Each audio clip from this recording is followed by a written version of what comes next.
तो फिर हेलो भाई, उम्मीद करो तो कि बढ़िया ही होंगे। तो बिना किसी बकचोदी के चालू करते हैं। और ये भाई ये टेक 3 है। इससे पहले फ़ोन 2 बार क्रैश मार चुका है। तो इस बार होप सो कि मार्केट, बोल रहा हूँ, मेरा फ़ोन क्रैश ना मारे। लिटरली यार, एक जस्ट एक ट्रेड रिकैप ही तो बना लूँ, पता नहीं इसमें क्या क्रैश मार रहा है। तो फिर ये ट्रेड रिकैप है एक्चुअली 7 अगस्त 2025। तो उससे पहले आते हैं मैंने कल ट्रेड कैसे करा। मैंने ट्रेड कल जीजे में करा और गोल्ड में नहीं करा, लंदन में। तो सबसे पहले बात आते हैं जीजे के बायस के साथ। तो एक्चुअली हुआ क्या, मार्केट जो थी ना, ये 20.5 ही लैग मार रहा है यार। ये कोई नहीं, देख लेंगे। तो एक्चुअली हुआ क्या, मार्केट जो थी वो थी अप ट्रेंड में, प्रॉपर प्रॉपर दिख ही रहा होगा। और यहाँ पे 2 इक्वल जो दिख रहे तुमको, ये हाईएस्ट थे, ठीक है। ये 2 प्रॉपर इक्वल हाईस थे और मार्केट ने ये मूव डाउन मूव अप, ये एक लो दिख रहा होगा, ये लो स्विप कर लिया विग डब दे के। और फिर रिवर्स कंटिन्यूस का सेटअप दिया प्री मार्केट में, एक्चुअली लंदन चालू होने से पहले। यहाँ पे कहीं लंदन चालू हुआ और ईजी पीजी कंट्रेशन ट्रेड मिलती मुझे यहाँ से, जो कि मिली भी। लेकिन मेरी कहाँ सबसे बड़ी गलती रहेगी बताता हूँ भाई। मेरी सबसे बड़ी गलती रहेगी एग्जीक्यूशन में। हुआ क्या एक्चुअली, ये 1 आवर का फेयरवेल गैप है, जो कि मुझे 110% पता है कि डिसरिस्पेक्ट होगा। मार्केट ने जस्ट ब्रेकआउट स्ट्रक्चर दिया 5 मिनट का। मैं सवाल आता है, मैं डायरेक्ट ब्रेकआउट स्ट्रक्चर पे एंट्री क्यों करूँगा? क्योंकि इधर 1 मिनट पे का ब्रेकआउट स्ट्रक्चर प्लस में third confluence as a fair value gap और मैं आ चुका और मैंने वहीं पे एसएल लगा और हंट हो गया इंस्टेंटली। अब $15 का लॉस हुआ जीएफटी वाले में और $10 का लॉस हुआ इंस्टेंट अकाउंट में। यार फिर मेरे को अपने बैच पे कॉन्फिडेंट था, तो मैंने एक और बार ट्रेड ली और इवेंचुअली इस बार हुआ गया। देखो, ये वाली ट्रेड ली मैंने जीएफटी अकाउंट में, लेकिन ये जो ये वाली ट्रेड है ना, जहाँ पे तुम्हें विगडप दिख रहा होगा, मेरा एक एसएल हंट है, ये इंस्टेंट अकाउंट में लिया और मेरा $12 का एसएल हंट हो गया। सवाल आता है कि मैंने यहाँ पे क्यों नहीं रखा अपना एसएल सेम इसके साथ, क्योंकि देखो हल्का सा शिटी रिस्ट रिवॉर्ड था, प्लस में मैं इतना विलिंग टू लूज़ था नहीं, 12 या $10 से विलिंग टू लूज़ था नहीं इस वजह से, और इवेंचुअली मेरा हो भी गया। लेकिन इधर मेरा जीएफटी अकाउंट में सही कंटिन्यूशन ट्रेड गया। इसमें मैं एक चीज़ बोलूँगा, ड्यू टू फोमो मैंने बहुत पुअर एंट्री ली। जब तक 110% कन्फर्म नहीं हो जाता, अपने एग्जीक्यूशन की साइकोलॉजी पे कंट्रोल रखना है और फोमो में नहीं आना और प्रॉपर एंट्री लेनी है। इधर मेरे बायस से है, बस स्टिल पुअर एग्जीक्यूशन है। फिर बात आ जाती है गोल्ड की। मैंने गोल्ड में जीजे वाले में ट्रेड लिया या नहीं? तो भाई ये मैंने लिया नहीं, ट्रेड ही नहीं लिया। रीज़न वाई मैं बताता हूँ। इसमें देखो सिचुएशन कैसे हो सकती है, मार्केट है अप ट्रेंड में, रिट्रेसमेंट डाउन साइड। करेंटली ये जो गैप दिख रहा है 4 आवर का, फिर एल गैप है, मार्केट इसको फिल करा था। या तो इसको डिसरिस्पेक्ट करता है, रिस्पेक्ट करता है। अब मैं बताता हूँ मार्केट ने करा क्या। आई नो इधर दिख रहा होगा कि मार्केट डिसरिस्पेक्ट दिया है, लेकिन मार्केट पहले अब इसको रिस्पेक्ट करता तो यार अपसाइड की तरफ जाता, फिर थर्ड कॉन्फ्रेंस, फिर टू वर्ड अपसाइड दोबारा। लेकिन मार्केट ने वो नहीं करा और मार्केट ने किया क्या, मार्केट प्रॉपर डाउन साइड की तरफ गई। ना डाउन साइड की तरफ थर्ड कॉन्फ्रेंस दिया, ना अप साइड की तरफ, तो मैंने ट्रेड नहीं करा, ठीक है। Simple simple. उसके बाद फिर आते हैं जीयू में भी भाई मेरी कत्ती सेम प्रॉब्लम, पुअर एग्जीक्यूशन, जिसे बोलते हैं ना POOR। बाकी सब बढ़िया, बस पुअर एग्जीक्यूशन। देखो तुम्हें मार्केट का प्राइक्शन पता ही होगा, जीयू का कुछ दिन से बहुत कूड़ा प्राइक्शन चल रहा था। देखो मतलब इस प्राइक्शन में क्या कोई ट्रेड नहीं कर सकता भाई, ठीक है। फिर मैं भी नहीं करता, लेकिन मार्केट ने अगर मेरे को ये अपॉर्चुनिटी ना दी होती, तो मार्केट में रिसेंट प्राइक्शन के हिसाब से अपने बायस डिसाइड करें। मार्केट थी कितनी प्रॉपर अप ट्रेंड में, प्लस में मार्केट ने करा क्या, ये जो दोनों हाईस दिख रहे हैं, ये मार्केट ने, देखो ये दिख रहा है, ये मार्केट यहाँ खुली थी, लेकिन यहाँ पे मार्केट ने ऑलरेडी प्री मार्केट में इसको स्विप कर रखा था। तो according to me market reverse retracement setup दे सकती थी, मार्केट ने दिया भी, और नीचे एक फेयर वैल्यू गैप था। मैं चाहता तो बेरिश जा सकता था स्टार्टिंग में, लेकिन मेरे को पोटेंशियल कोई सेटअप दिखा नहीं बेरिश का, मुझे रिवर्स कंटेंशन का ज़्यादा पोटेंशियल लगा। तो मार्केट ने इसको दिया बेरिश सेटअप और जस्ट एक फेयर। मैं बुलिश तब जाता जब ये रीसेंट लोअर हाई का ब्रेकआउट देती विद थर्ड कॉन्फ्रेंस, और मैं गया भी तब। लेकिन मैं गया कब, इसने ब्रेको स्ट्रक्चर प्लस में इसको इन्वर्स करा, फिर लेग को इसको रिस्पेक्ट करा, रिवर्स कंटिन्यूशन पे गया। लेकिन मैंने एंट्री ली कौन सी और मेरे को लेना कौन सी चाहता था एक्चुअली।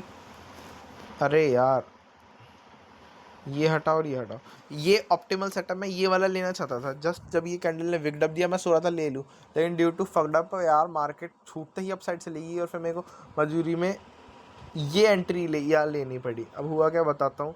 मैंने ये एंट्री कैसे ली, 1 मिनट का मैंने देखा मार्केट ने इस वैल्यू गैप को 1 मिनट पे फिल करा, तो मैंने एंट्री ले ली। और क्या मार्केट ने क्या करा, मेरा भाई टीपी मिस कर दिया $25.5 का। फिर मार्केट ने भयंकर $16 का लॉस दिया GFTL अकाउंट में। और फिर इंस्टेंट में नहीं करा था मैंने, ये शाम का मैंने सारा GFTL में करा था। फिर बात आती है ये वाली ट्रेड, भाई मैं अपने बाइस पे इतना कॉन्फिडेंट था कि मैंने एक और ट्रेड ली बैक टू बैक। मैंने प्रॉपर एग्जीक्यूशन का वेट नहीं करा री एंट्री में। और हुआ क्या, रीज़न उसी जिस टाइम ली 7 बजे ही हंट एसल सेटअप ये लेना था और लेके गया इधर। भाई तुम देखो यार, मतलब एग्जीक्यूशन में तो कमी है, लेकिन बायस में कुछ कमी है क्या? नहीं भाई। तो बायस तो सही है, सारी चीज़ सही है, ऑर्डर फ्लो रीडिंग, बस एग्जीक्यूशन सुधारना है। क्वालिटी सेटअप लो इधर री एंट्री में, अपनी साइकोलॉजी पे कंट्रोल करना है एग्जीक्यूशन वाली पे, ठीक है, फोमो में नहीं रहना। बात आती है बेहतरीन ट्रेड मैंने मिस आउट करा गोल्ड का। जीव में लिटरली बहुत अच्छा सेटअप था। रीज़न मैंने क्यों मिस करा, मैं अपने बायस सोच नहीं पा रहा था कि किस हिसाब से डिसाइड करूँ। मैंने दोनों हिसाब से डिसाइड कर रखे थे, रीसेंट प्राइजेक्शन के अकॉर्डिंग भी और ओवरऑल प्राइजेक्शन के अकॉर्डिंग भी। तो मार्केट देखा जाए तो प्रॉपर अप ट्रेंड में है और रिट्रेसमेंट डाउन साइड है, और इसको फिल करा है फिर रेल गैप। यहाँ से पोटेंशियली अगर इसको रिस्पेक्ट देगी तो रिवर्स कंटिन्यूएशन का सेटअप बैठेगा। ये मैं देख के नहीं, ये मैं उस टाइम बोल रहा था, ठीक है, ये मेरी थिंकिंग थी। फिर मैंने यार रीसेंट प्राइजेक्शन के हिसाब से कर लेता हूँ। मैं इधर देखा है फिर रेल गैप को फिल तो कर रहा है मार्केट डाउन ट्रेंड में, प्रीवियस फेयर वैल्यू आपको फिल कर रहा है। या तो इस बेरिश या तो इसको डिसरिस्पेक्ट देगा इस फेयर वैल्यू गैप को, क्योंकि यहाँ पे ऑलरेडी एक न्यूज़ का फेयर वैल्यू गैप है, हैवी चांसेस को फिल करने के। या फिर इसको रिस्पेक्ट करेगा और टूवर्ड अपसाइड जाएगा। इधर मैं इतना कुछ बायस में फ़र्क तो नहीं बोलूँगा, लेकिन मैं उस टाइम लिटरली कंफ्यूज हो गया था। और इस वजह से मैंने क्या करा, मैंने इतना बेहतरीन सेटअप रिवर्स कंटिन्यूएशन का मिस कर दिया। मार्केट ने दिया क्या, इसको रिस्पेक्ट करा, रीसेंट प्राइजेक्शन के अकॉर्डिंग भी लेता है, फिर ओवरऑल प्राइजेक्शन के अकॉर्डिंग। ट्रेड मेरा यही बैठता, रीसेंट लोअर हाई का ब्रेकआउट दिया विद पोटेंशियल थर्ड कॉन्फ्लुएंस। देखो कितना प्यार से, मतलब कितना प्यार से इसको रिस्पेक्ट करा है। मैं होता तो ट्रेड एटलीस्ट यहाँ पे लेता, SL होता इसके नीचे और TP होता लंदन हाइज। भाई साहब बेहतरीन ट्रेड, लेकिन मैं किस्मत फूटी, नहीं ले पाया, हल्का सा डाउट की वजह से। क्वालिटी सेटअप ले भाई, लेकिन इतना भी मत ले यार, मतलब कि कत्ती तू मतलब खुद में ही कंफ्यूज हो जा रहा है। बात आती है मेरे हुक्म के इक्को में नैस्डैक और ES में। तो भाई मैं बताता हूँ, कल का प्राइक्शन लिटरली नैस्डैक ES का फगड़ा था, ऊपर से मेरा लॉस भी हो रखा, तो मैंने ट्रेड नहीं लिया। इधर मैं बायस एक्सप्लेन करना ज़रूर पसंद करूँगा, ठीक है। मैंने रीसेंट प्राइक्शन के हिसाब से बायस डिसाइड किया। मार्केट है ओवरऑल डाउन ट्रेंड में, करंटली रिट्रेसमेंट एट अपसाइड है। और मार्केट ने नैस्डैक में करा गया रिट्रेसमेंट एट अपसाइड तो थी, और ऐसे वो कंप्लीट होकर डाउन साइड की तरफ चलेगी। और यहाँ पे मार्केट यहाँ कहीं थी अकॉर्डिंग टू सेशन के सिचुएशन के हिसाब से। भाई ये पोटेंशियली मेरे को लग रहा था, एक सेकेंड यार, इसको 2 दिन वाला करना पड़ेगा, एक सेकेंड दो।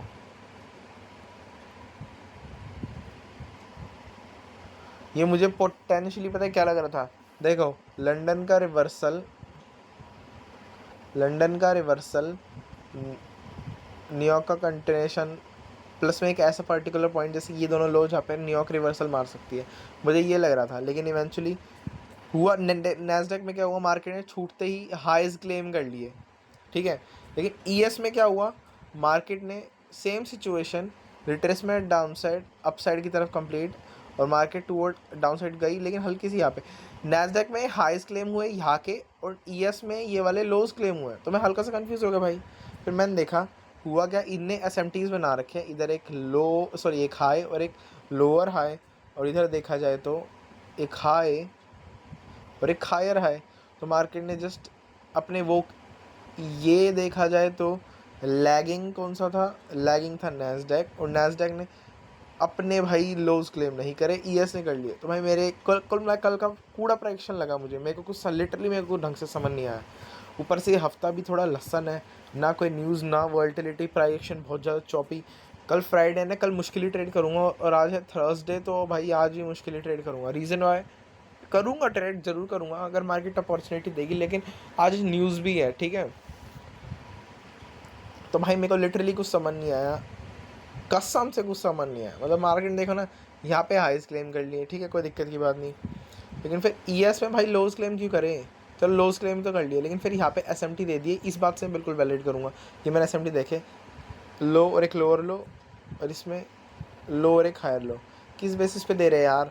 अगर इसने सेम चीज़ क्लेम करी होती तो मैं एसएमटी वैलिड भी मानता इधर, या फिर ऐसे ट्रेड हो सकती थी कि इसने जस्ट एक हाई क्लेम करा और इसके डिसरिस्पेक्ट में एसएमटी दिए और अप ट्रेंड में गई। लेकिन बात आ जाती है ईएस की, उसने ट्रेंड के फ्लो में इसके रिस्पेक्ट में एसएमटी दिए, लिक्विडिटी क्लेम करने का फिर अपसाइड में गई, ये ज़रूर मैं मान सकता हूँ। लेकिन ये चीज़ मेरे कब सूझी? जब बहुत देर हो चुकी थी, ठीक है, जब मार्केट पर एक्शन डेवलप कर चुका था, ख़त्म हो चुका था, पता नहीं कहीं जब जनरल्स बढ़ा था 9 बजे के आसपास, तब मेरे ये बात सूझी। लेकिन फिर भाई मैं उस टाइम लिटरली कंफ्यूज था यार, मैंने ट्रेड लेना सही नहीं समझा, मेरे हिसाब से अच्छा डिसीजन था, फोर्स नहीं करा। लेकिन भाई मेरे को अपनी साइकोलॉजी, एग्जीक्यूशन की साइकोलॉजी पे मस्ट काम करना है। प्लस में यार बाकी चार सारी चीज़ तो सही लगी मेरे को। बस यार फिर आज की वीडियो यही ख़त्म होती है। तो भाई पीस, फाइनली भाई टेक 3 मेरा, मैं फ़ोन क्रैश नहीं मारा। चलो भाई फिर पीस आउट।